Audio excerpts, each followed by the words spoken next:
Good afternoon, John Donovan. Hey, Marty. Happy birthday, young Oh, fella. yeah, yeah. 70, 74 today. Congratulations on getting to almost three-quarters of a century, Yep. right on the Yes. threshold. Yeah, I'm in my 75th year. Yeah, good work. I'm just a couple years behind you. Okay. So I turned 72 next week. So I'd like to say I'd wait for you. I would if I could. Yeah, what if I could? Very cool. Very cool. Marty Keller here in Sacramento, John, down in Oceanside. I'll be right back. So this is our last podcast of the summer since it turns fall next week. And the nights are going to start getting longer again. My. Yeah, and that long part of the year and the short part of the year seems to be getting shorter and shorter and shorter in my experience. It's like, oh, it's already here to go back the other way. Oh my Yeah, God. right. Yeah, when I was a few years younger, I used to just really uh, dislike the winter and the short days, and I would I would actually start getting depressed on June 22nd when the days started getting shorter again Yeah, after the summer solstice.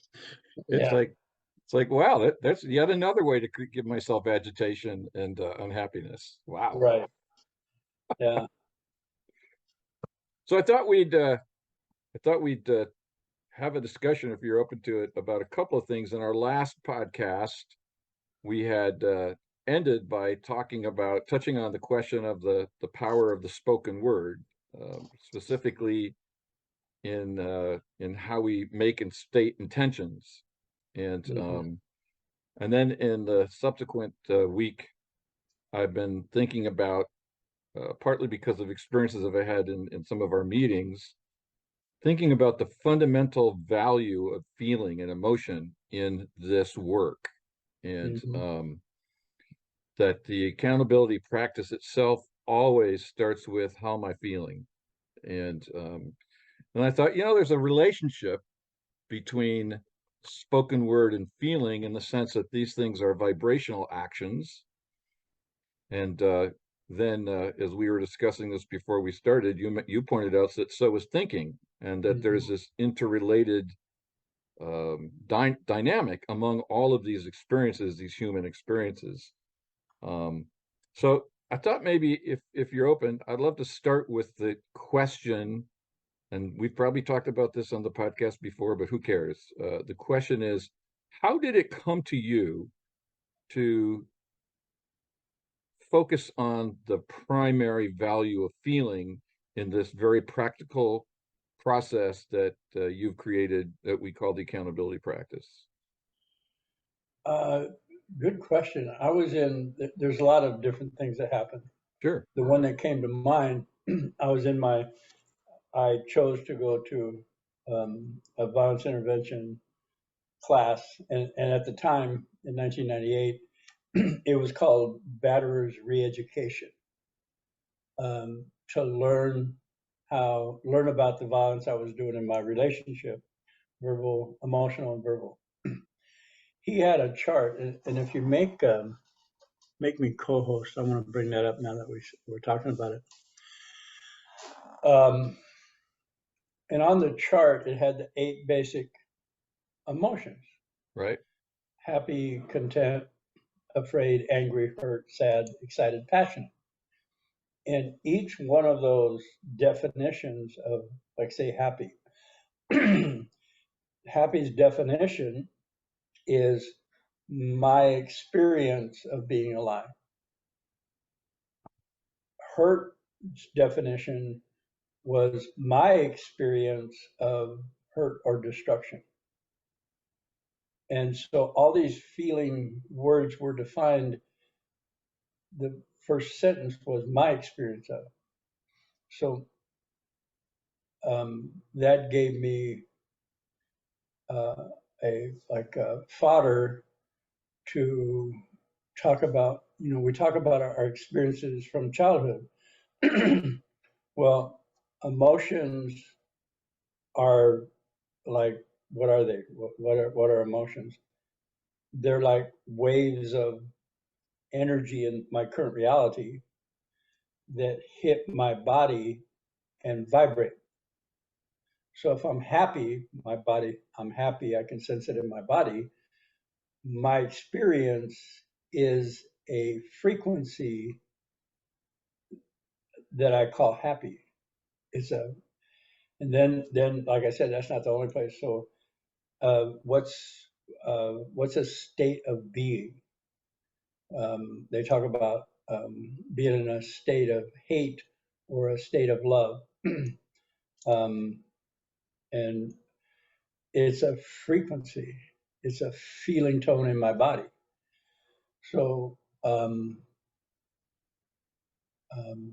part of me understanding how to use a cooperative language instead of a offensive or violent coercive language, um, communication style, I first had to understand what I was feeling in my body. As a man, I was told, don't cry, don't be a sissy, don't be weak. Well, in my perception, being a man was separating myself from weakness, which was emotion or feeling. And when we talk about emotion and feeling, they're actually the same thing. It's happening. They break it up into two words. The way I frame that is like in quantum theory. Is it a wave or is it a particle?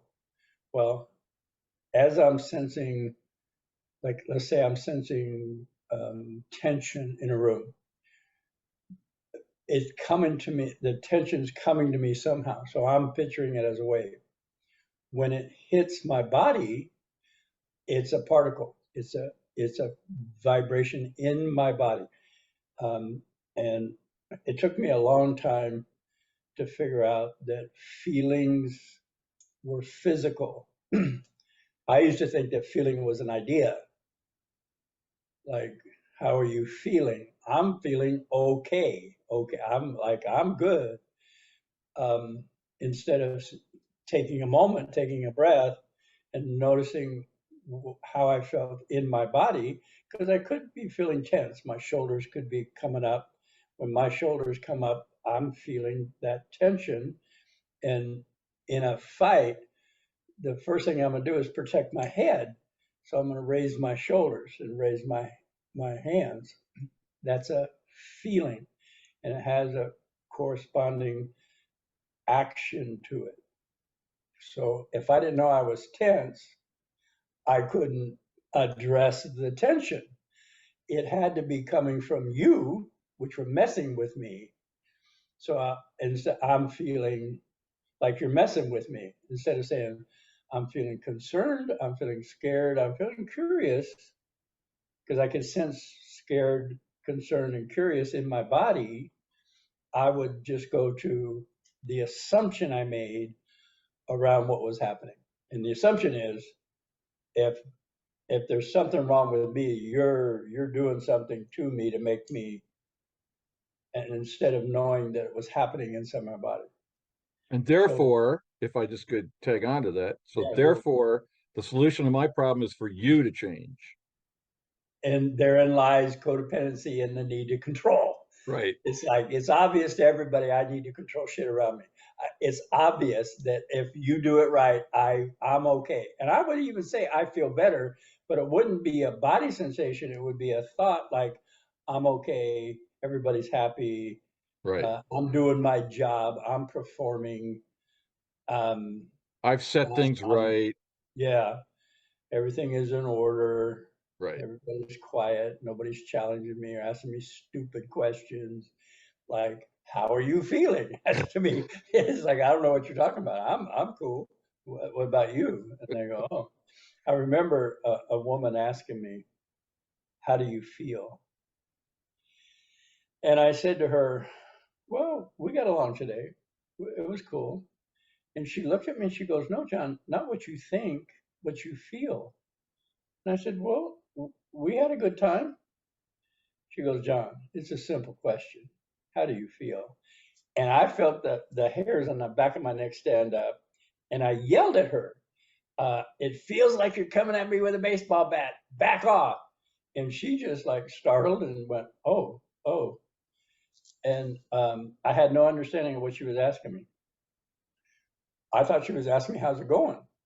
I was telling her, I was answering the question. Several years later, somebody asked me, how do you feel? And I thought, oh, well, I'm feeling kind of warm. I'm feeling mushy. And then it dawned on me, that's what she was asking me. What was the sensation in my body based on where I was in my life? Oh my God. It was like I call it a BFO, blinding flash of the obvious. So my goal has been to be connected to my feeling body and express it. In fact, I created an intent.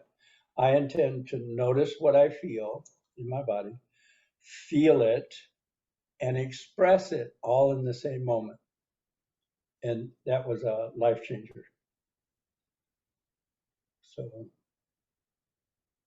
the um, the the explanation of what are emotions and feelings. I don't know how many books have been written about emotions and how they regulate. And in fact, in the treatment field, we talk about emotional regulation, impulse control, frustration tolerance, and delayed gratification. Well, those are all internal senses. Those are all internal decisions based on where I find myself in my feeling body. Do I have a desire going? Am I feeling a desire? It's like that test they did with kids. They put down a piece of candy in front of them, said, we're going to go. If you don't eat that piece of candy by the time we get back, I'll give you another piece of candy. So the kids that had impulse control and frustration tolerance looked at that piece of candy and decided, I want two. So they waited. Kids that didn't have impulse control and frustration tolerance or delayed gratification ate the candy.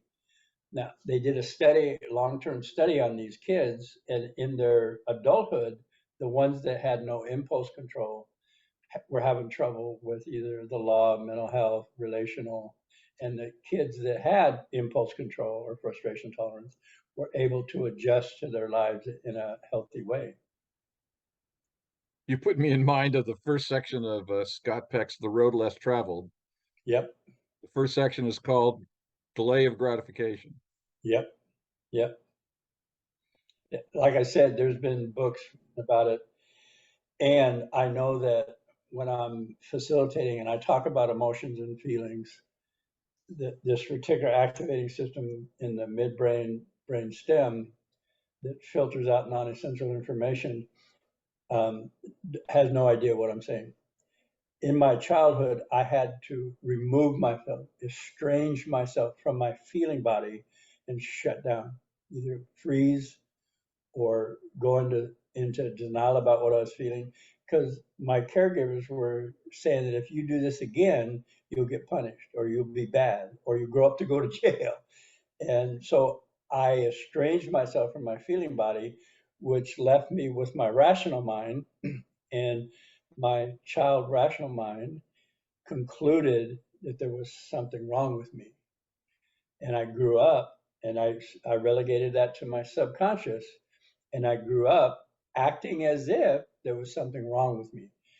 I was codependent, addicted, and in a myriad of avoidant behaviors, one of them being violent in my communication style. Another one was workaholic, watching TV, avoiding life, because life comes with feeling. And that was that became the enemy. Me actually feeling my body, which is me being alive, was the enemy. So I kept shutting down, and doing activities that would stunt the feeling I was having. Whether it was happy or sad or whatever the feeling might be, none of it was okay. I needed to produce, I needed to get it right, I needed to figure it out, I need to take care of business, I need to make sure everybody around me is happy. That's my job. I'm a good man. I'm going to do that right. I've heard it said, I remember when I first started going to adult children of alcoholic meetings, someone said, you can't repress one feeling without repressing them all. Right. So Yeah. even if I'm trying to repress shame, Yep. I can't, there's no way to selectively target. I end up just having an impact on all my feelings. Right. Flatlining it. Yeah, In the jail, I used to say that's the Walking Dead, dead man walking. right. But when we flatline it, so here's the interesting truth is when I flatline it, it's just going to come out sideways somewhere. Yes. Yes. And a good point, because when I'm flatlining it, denying my own feeling tone, desires, wants, needs, I build up resentment, bitterness, and contempt. And I don't even know what for. I have no idea I have it. And like you said, it comes out sideways. It comes out in the violent communication style I had, emotional, verbal, and physical. Came out in my choices of going to work all the time. Came out in my choices of having to have at least 3 beers before I left the house. So I would feel I didn't. It wasn't because I'm afraid of feeling, so I'm going to have 3 beers. No, it was just became a behavior, became a pattern of behavior that fit the childhood trauma, that protected that inner child from having to feel. Well, and for some of us, and this is something we don't know enough about yet from a strictly quantitative scientific perspective, but for some of us, that repression comes out in physical ailment. Oh my God, yes. I still, I still am amazed that when I was 18, I developed Crohn's disease, which is essentially a disintegration of the intestines. And that's like just the result of stuffing all kinds of anxiety in my adolescence, literally stuffing it into my gut and Yep. basically telling my gut, you handle this. Right. And can I prove that's the way it worked? No, I can't. But it's it's really hard to deny that these two things occurred in a very close order.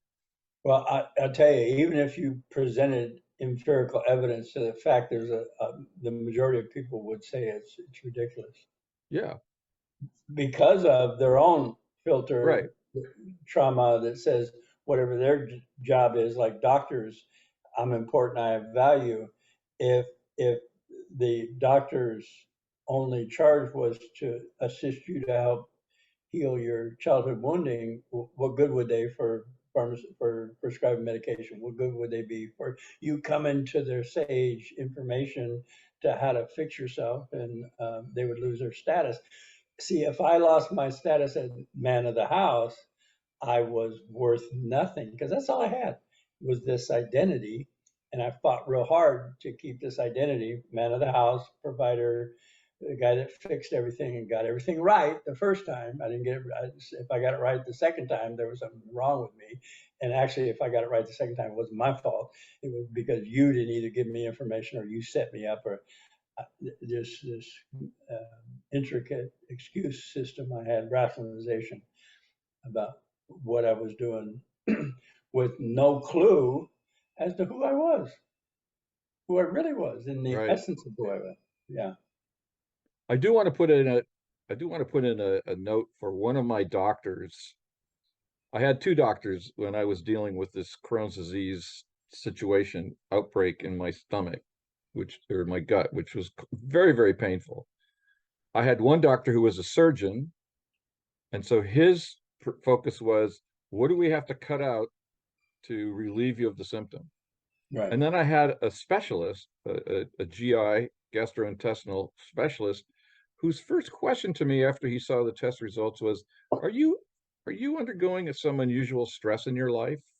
Right. I mean, he clued in, and of course, I immediately said, "Oh no, no, everything goes back to what you said. Everything's fine." Hmm. And I often speculate, not in any kind of regretful way, but now that I know what I know, I speculate what might have happened if I said to that guy, "Yeah, I'm completely scared shitless of my life." Yeah.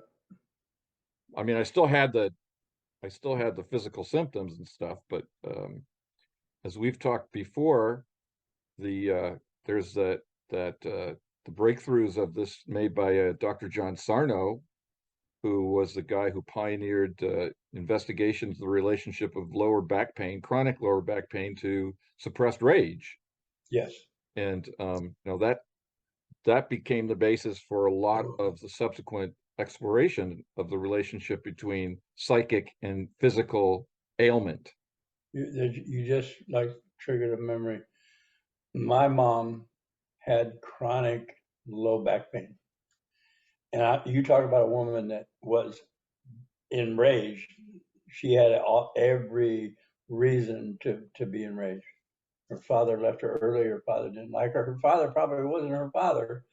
And then she married my dad, who was this brutal, um, yeah, incredible. Yeah, so this again goes to what we've been talking about, which is that when we made a decision as little kids to stop this feeling because uh it was Dangerous. wrong in our family of origin, don't feel that way, I'll give you something to cry about, that kind of thing, then the truth is that we couldn't actually stop our bodies from producing feeling and emotion. Correct.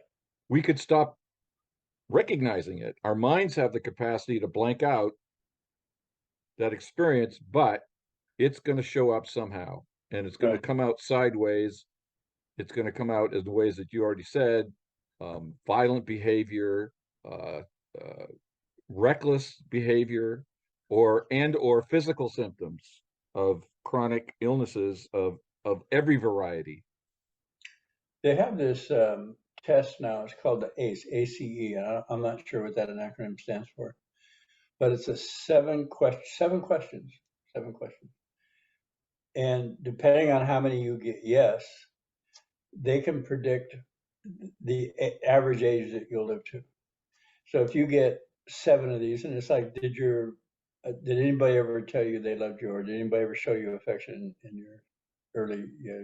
Did your dad go to jail? Um, did your mom and dad fight? And I took that, and I want to say 7 out of 7, but I think one of them probably was iffy. So I, based on that test, I should have died in my 50s. Based on my recovery, I started my recovery at 39. I started healing some of that childhood wounding, and good news is I find myself 74 today. Um, and I have one brother that died at 49. I've got an older brother and a younger brother who are in a lot of, well, they're being diagnosed with a lot of different ailments, and muddling through the best way they know how. Um, and my hope is that they one day give me a call and ask me to take them through the accountability tree. Of course, they're my brothers, and I was in my family of origin, I was the petulant 8-year-old. I was the one that's always causing trouble. I was a rebel.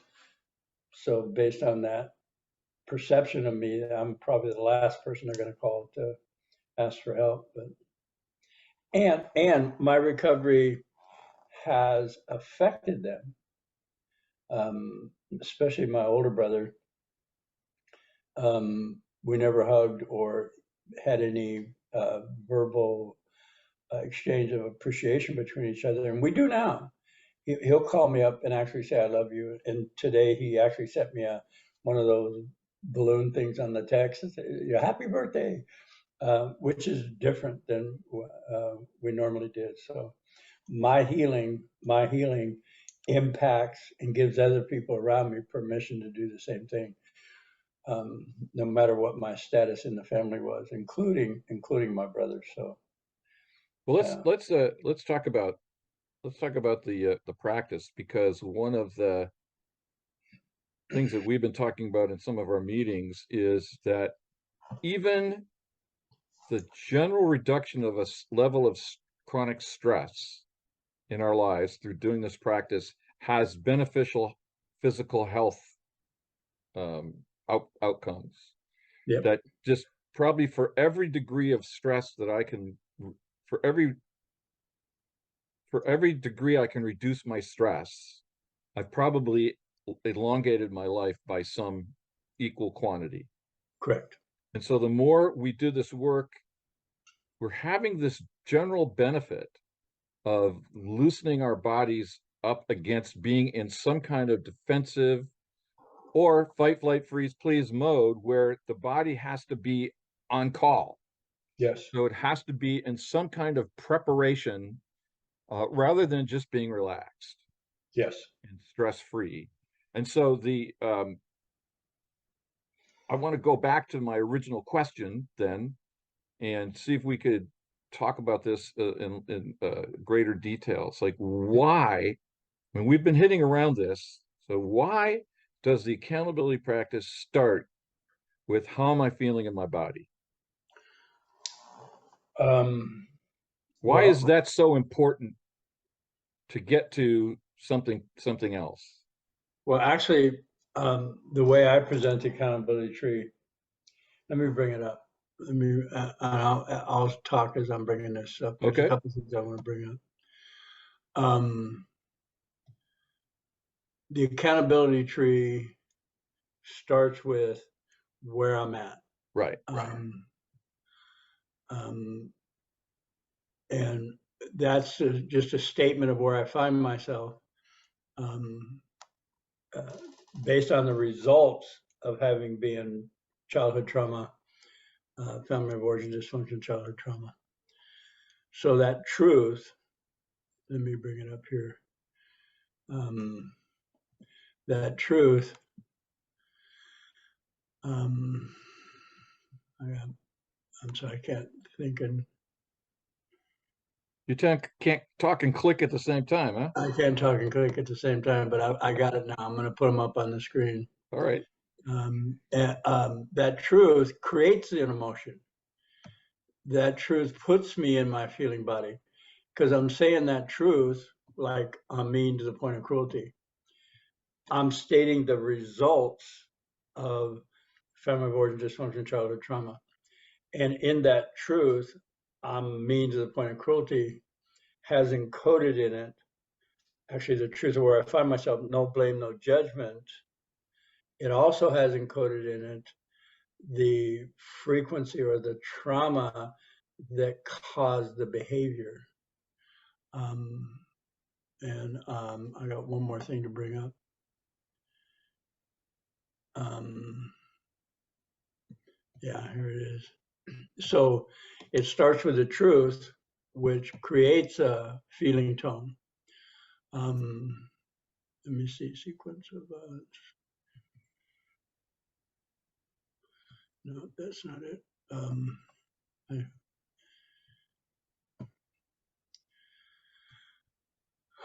uh, very good. Okay, I found the emotion chart. So we're talking about the accountability tree and getting us into an emotional state.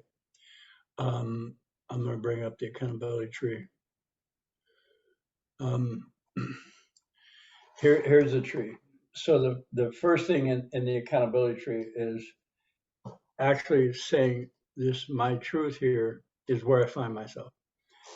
And I have the results of family of origin dysfunction, childhood trauma, um, here in this chart the results from the trauma that's been relegated to our subconscious. And this iceberg thing is a subconscious, which goes through our decision-making process, which is hooked into our survival mechanism. We make decisions based on our survival. And without our feeling emotional body, I found myself as codependent, addicted, and riddled with avoidant behaviors. So the accountability tree. So if I can find that truth where I find myself, no blame, no judgment. An example in the moment. In the moment. Right. And a moment I can give as an example was the first AA meeting that I went to that I said, "Hi, my name's John, I'm an alcoholic." That was the truth. And I was in a room full of people that did not blame me for that. Now, if I'd have said that with my family, my brothers and my mother, they would have said, "Oh, no, you're just exaggerating. You can handle that. It's no big deal," which is a judgment. So I said, "Hi, my name's John, I'm an alcoholic," and I felt something. That was my connection to my emotions. It happened spontaneously with that truth. I didn't know it at the time, but that's what happened to me. And then this intent that I put on the accountability tree, my next thought, it wasn't in the form of an intent. I just felt myself saying to myself, "I'm coming back." So it was, I found a place. I found home. That was the feeling in my body, which I didn't recognize. I just knew I'm coming back to this place. And what I actually had done was this process where I got to my truth, no blame, no judgment. And it changed the actions that I took. Before that, and I've been to several AA meetings, and my thought was a bunch of judgment, like, what are these people doing? I don't know about this big book you're talking about. How come you always talk about the bad stuff? These are a bunch of people that are just stuck in their self-pity, all this judgment that I had. And when I said the truth, I saw that meeting differently. I saw the value in that for me as an alcoholic. Boom. And again, I didn't have this concept all delineated in my mind. And this is what I know happened. So in the accountability tree, we find the truth, the dark, dangerous, I don't want to say this out loud, truth of where I find myself. And you can probably give examples of when you found that for you. One of the examples for me is that I owned that my actions were mean. I was mean or violent, coercive. And I just said that I'm violent or I'm mean. And I felt something. And see, we're always in an emotional state 24/7. We cannot be alive and take breaths without being in an emotional state. We can deny it. We can estrange ourselves from it. We can judge it. We can do all kinds of things, but we cannot not be in an emotional state. In this process, it opens me up to the now moment to just be with, and that's feeling, emotion. And then in that emotional state of whatever that truth brought to me, depending on what that statement was, when I created an intent, it's in an emotional feeling tone space, which adds power to the intent. That when I speak, it is my intent to be kind. There's power, the emotional power, the electromagnetic force of this frequency is like a command to that mechanism that caused the alcoholism to look for something different. And I'm on a different path. I'm in a different, I'm in a different timeline. I don't know how you call it, but I'm in a different world because things have opened up to me that weren't there before, that I now notice and pay attention to. And my ability to choose lucidly from this space, and I call it freedom, is equivalent an expression of my power. So I have in my mind, power is in direct proportion to the amount of choices I have in any given moment. Before I said that truth, I'm going to use I'm an alcoholic. My choice was either to hit it, whatever it was in front of me, demean it, judge it somehow, or leave it. Those were the two choices I had. And as I've been doing this process, my amount of choices in any given moment has increased. Do I go to compassion? Do I listen? Do I take a breath? Do I see that person's angst? Do I offer to be a steady force, especially for, I'm thinking about my children right now, instead of joining the drama and the chaos, do I choose to be planted in my certainty and my centeredness to show them an example of what it looks like not to buy into somebody else's chaos and drama? I had a myriad of choices now. Where before I would, yeah, that son of a bitch, how come they do that? Or I'd say, oh, you need to leave that. You need to get away from that. So um, there you have it. One of the things that occurs to me as I contemplate the tree process, as you've outlined it here on the screen, is it also, when I go to the truth, um, I'm afraid to ask for what I want. And I noticed as you said, there's an emotional response that shows up. The thing that's also happening is that I'm now in the present moment. I'm not thinking about yesterday. I'm not fantasizing about tomorrow. I'm just in the moment. And there's again there's a there's a vibrational reality to being present. In Yes. addition to everything else that you just said, there's because as I share it when I'm doing groups, it's when I'm present, I'm in the truth, and the truth sets me free. Yes. The ability to be just in this moment, which is what I fought as a kid. And you were talking about that earlier when we made this decision. There's something wrong with me when I feel this way, so I can't be present with myself. Correct.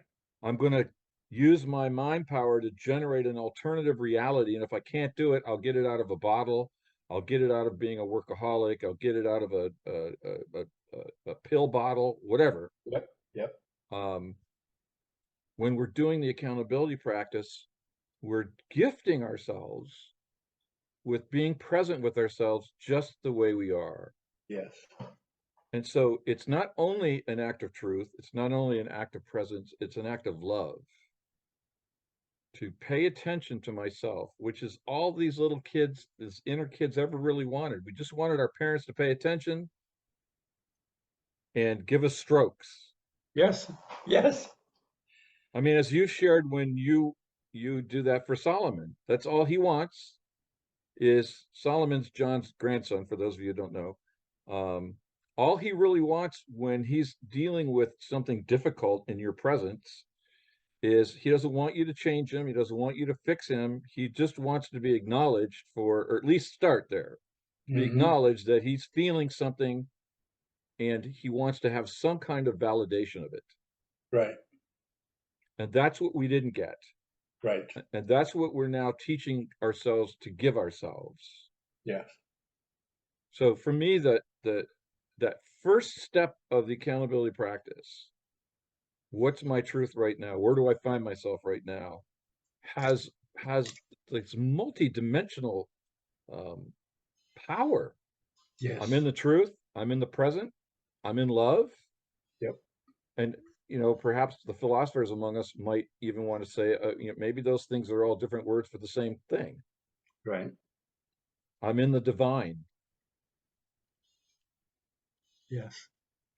And what you said before I started this, you said the accountability tree starts with feeling.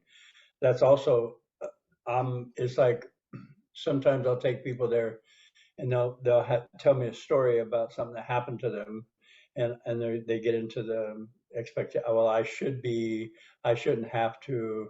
I said, whoa, no, what are you feeling right now? And for the most part, if somebody had asked me that, I was so estranged from that, I didn't know.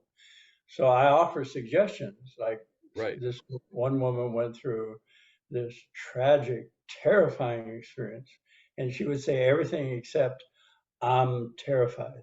And when I finally got her to just simply say, that event, and it was terrifying. It was absolutely terrifying. Just to say, I'm terrified, that truth, and take a breath, she could finally start somewhere. It's like if I deny that I'm terrified, I, and that's where I find myself, I'm unable to look for direction because I don't know where I'm at. And the example I use is you go to a mall, and they're becoming obsolete, by the way. But you go to a mall if you're old enough, and maybe young enough, I don't know. But on every pillar, they have a map. And the only thing on that map is you are here. And all the merchants in the mall think it's important that you know where you're at so you can find them. So if you know where you're at, you have direction. So I'm terrified is a validation of my emotional state. And there's validation in that, there's relief in that, there's direction, there's I can ask for help. This is such a terrifying, traumatic experience. Where do I go for resources to give myself help and nurture myself instead of saying, oh, I shouldn't have to be here. How come this? And it wasn't that big a deal. And I don't know. And going into the rationalization or the story around the tragic event. No, that was tragic. Nice deep breath. I'm terrified. That's terrifying. I'm traumatized. Nice deep breath. I intend to heal. I intend to ask for help. I intend to seek relief. I intend to know that it wasn't my fault, that I was, um, um, I want to say fortuitous, but the opposite of fortuitous, that I was in that position in the first place. Nice deep breath. And then there's relief. There's in the recognition of my feeling state, not just good, I'm happy.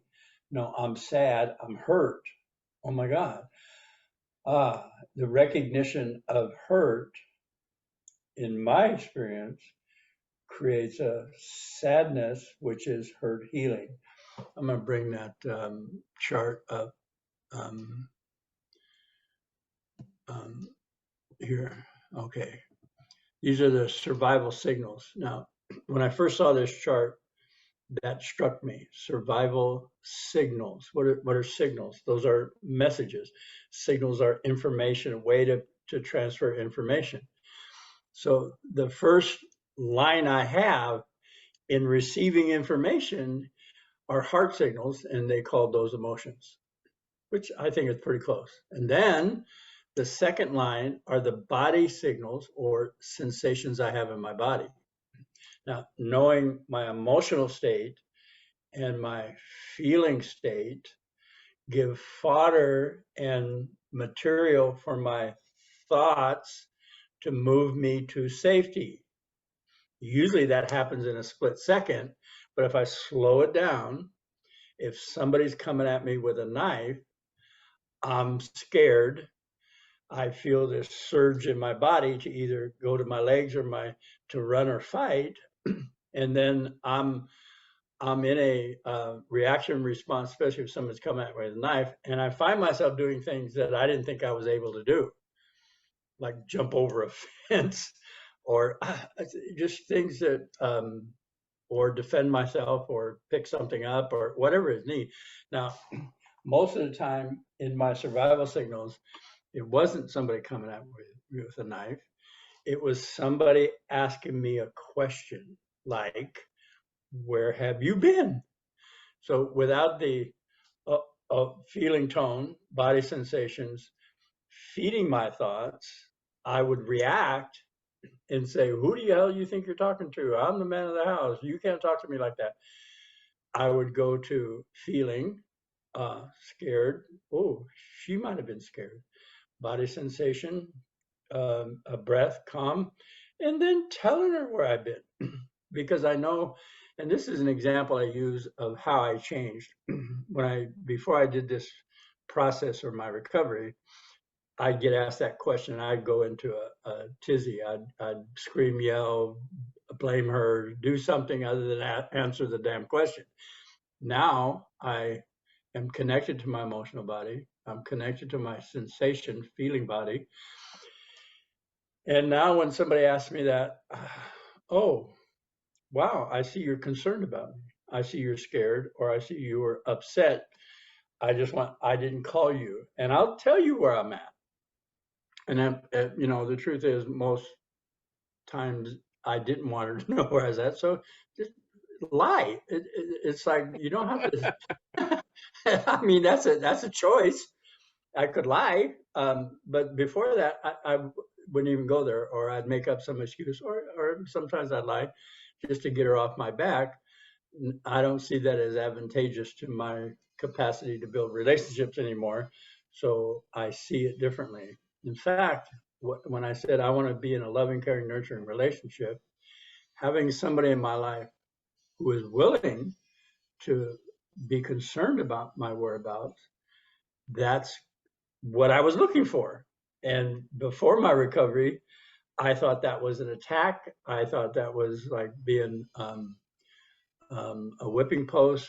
Now I see it as, because I'm in my emotional feeling body, that feed my thoughts, that give me information about how I want to articulate right now.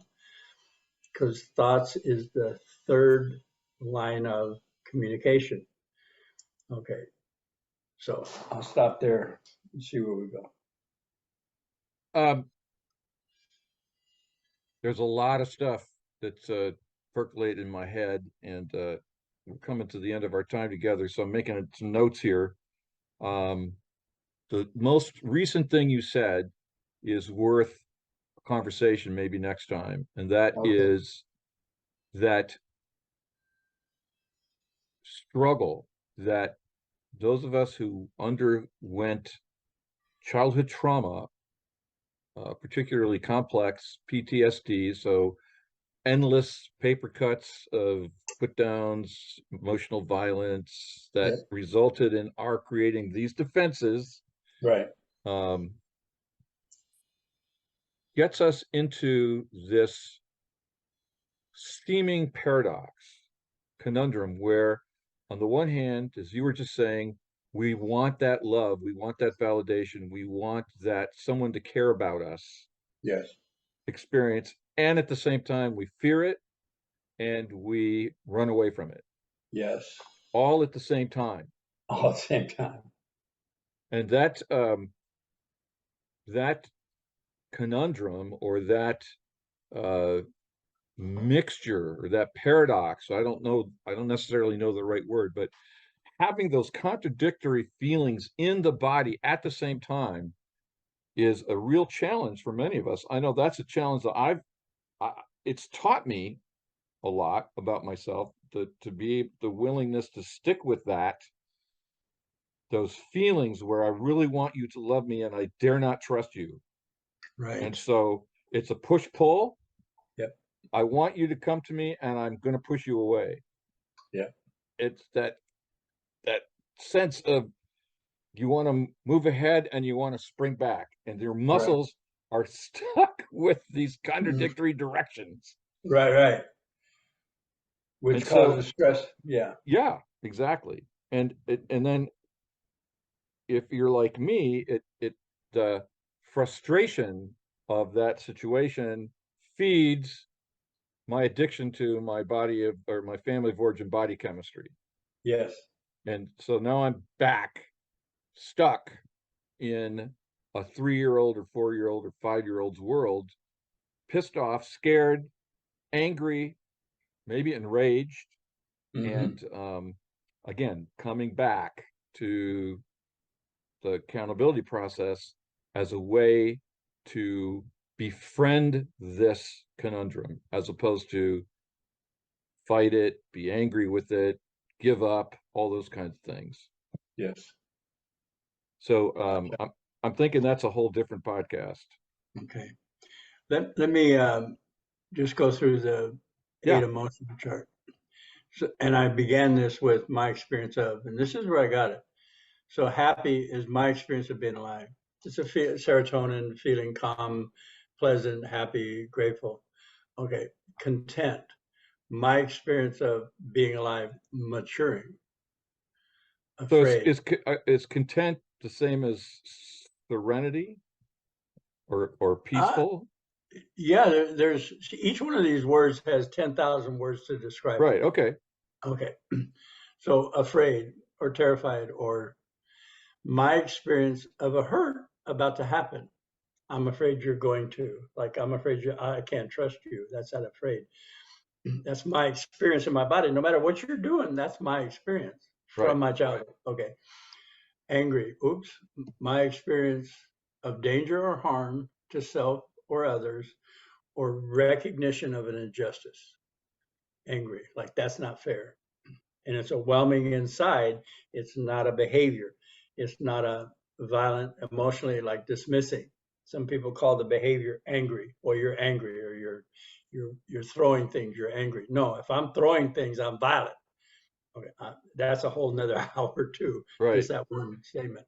Hurt. My experience of damage or destruction. Sadness. This just blew my mind. My experience of hurt healing. I thought, what? Sad is kind of weak ass stuff, but no, my experience of sadness that happened to me, that hurt, is that hurt healing? Oh my God. Excited. My experience of happiness about to happen or something nice about to happen, passionate or passion. My experience of moving towards my fulfillment. And it's an experience in my body. It's a feeling tone, body sensation. Okay. And this is another whole hour we could just, I was and just I'm in the saying that. middle of all this. I'm saying, come on now, John. Yeah. When they first gave me this chart, in the middle it said stoic. But Ah, I thought to myself, the absence of these feelings is stoic. yeah. So in the center of these feelings is me, where I'm at. So I put self in there. Right. So, Cool. all right. That hour went by quick. Oh my God. I don't know. Yeah. There was a couple Well, of interruptions it's just there. because it's your birthday. Yeah. I'm in this. Yeah, I'm happy. And believe me, I am happy. I'm very happy to say I am 74 years old. Yeah, That's delightful. I'm with you. Okay. Well, I learned a lot today. Thank you very much. And I have a list of several things that we can go into in greater detail in future podcasts, which will be in October. Oh, yeah. That's right. This, yeah, cool. So happy birthday, fellow Virgo. Thank you. Tell me your birthday again. It's a week from today, the 22nd. Okay, gotcha. As I think I told you, I'm heading back east on Sunday for a couple week trip with a very, very long time friend. And we're going to celebrate my birthday in Philadelphia by going to the Phillies Mets baseball game. Oh, how exciting. That Yeah, is I'm very, cool. yeah, it is Yeah, yeah. cool. The Phillies are in the hunt for a playoff berth, and apparently the Mets are having a terrible season. So they're Okay. just there to spoil as best they can. Yeah. Okay. So anyway, thanks again, John, and we'll pick this up again next month as we do. And have a wonderful rest of your birthday. I And will. I love you, I appreciate you, I bless you, and thank you for everything that you've taught me. You're so welcome. You're so welcome. Thank you, Marty. Love All you. right, thanks.